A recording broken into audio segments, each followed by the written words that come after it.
This video is absolutely insane. In this video, Gary Gensler gets grilled for the regulation around Ethereum.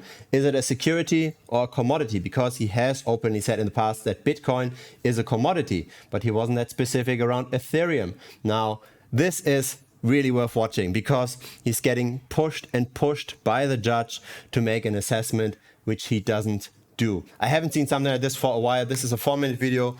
Let's start with this. Thank you, Chair Gensler. I'll now recognize myself for 5 minutes. Ether is one of the most popular digital assets and powers the Ethereum blockchain. Back in 2018, then SEC Corporation Finance Director Bill Hinman stated that he believed Ether was not a security. Last month, CFTC Chair Benham expressed his view that Ether is a commodity. The State Attorney General of New York asserted in a court filing last month that Ether is a security. Clearly, an asset cannot be both a commodity and a security. Do you agree? Actually, all securities are commodity under the Commodity and Exchange Act. It's that we are excluded commodities. But I would agree that a security cannot be also an excluded commodity and an included commodity. I'm sorry, Chair, just to talk about dodging the question, but it gets better. More precisely. Okay, so do you recognize, how would you categorize Ether then? Look, I think that the general sweep of what Congress did, not just in the 30s, but as amended. I'm asking you, sitting in your chair now, to make an assessment under the laws as exist. Is Ether a commodity or a security?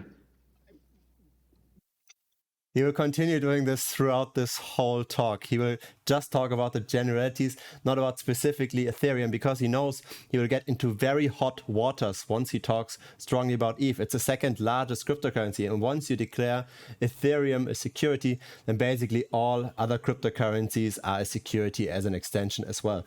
So he doesn't want to make this public assessment here.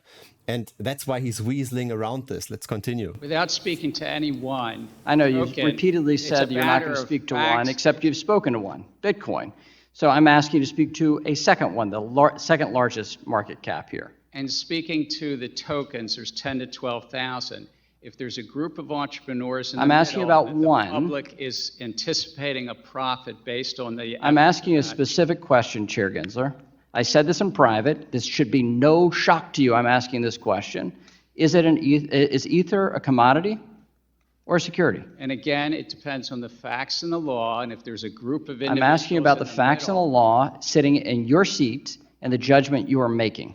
And so, Mr. Chair, I think you would not want me to prejudge because I'm also... But you have prejudged on this. You've taken 50 enforcement actions. We're finding out as we go, as you file suit, as people get Wells notices on what is a security in your view, in your agency's view. I'm asking you a very simple question about the second largest digital asset.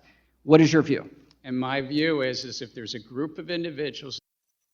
He doesn't want to get pinpointed on this, right? He's simply just talking in broad generalities because he doesn't want to get into the field of completely outlawing crypto and being the person that pushes out the whole crypto industry from the US. On the other hand, he has to do something because of the FTX and the Luna collapse.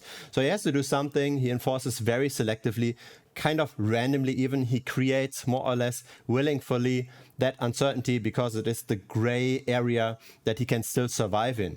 He has to kind of dodge these very hot areas to completely give everything up and say we are not at all responsible for this, but on the other hand, to not over-regulate. And that's why he just has all of this uncertainty, and he tries to get pinpointed here, but he simply just continues not answering. The public is all right, so let me just ask a second question then. Do you think it serves the market for an object to be viewed by the commodities regulator as a commodity and the securities regulator to be viewed as a security? Do you think that provides safety and soundness for the product? Do you think it provides consumer protection? Do you think it serves the value of innovation?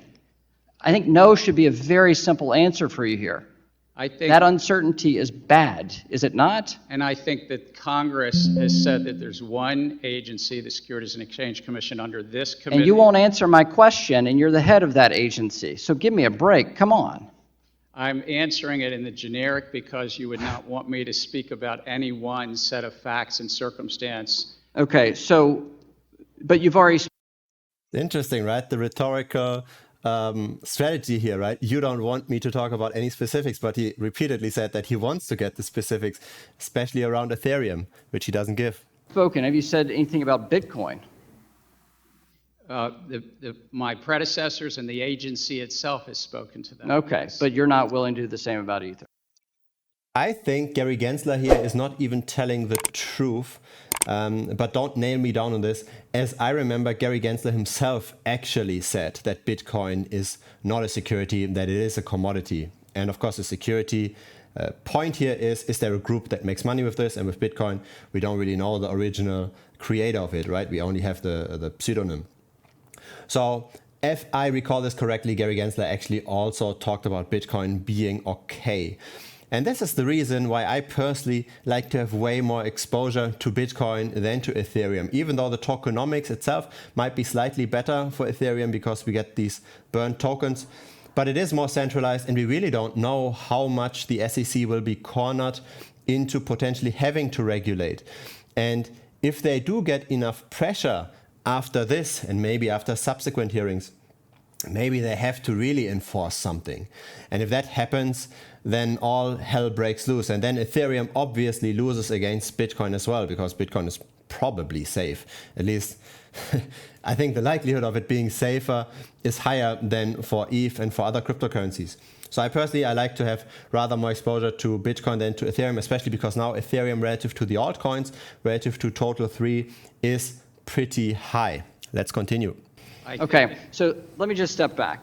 There's a lack of clarity here in the marketplace. Can you at least agree to that? I think that the clarity is there. The law is clear. All that right. There's a group So of individuals let me you're be explicit about this. The market doesn't see it. Your regulatory actions and the CFTC's regulatory actions say that there's a great deal of uncertainty here.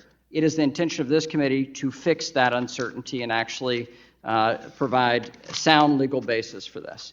So there we go, right? This is how Gary Gensler got roasted, and let's see how this plays out.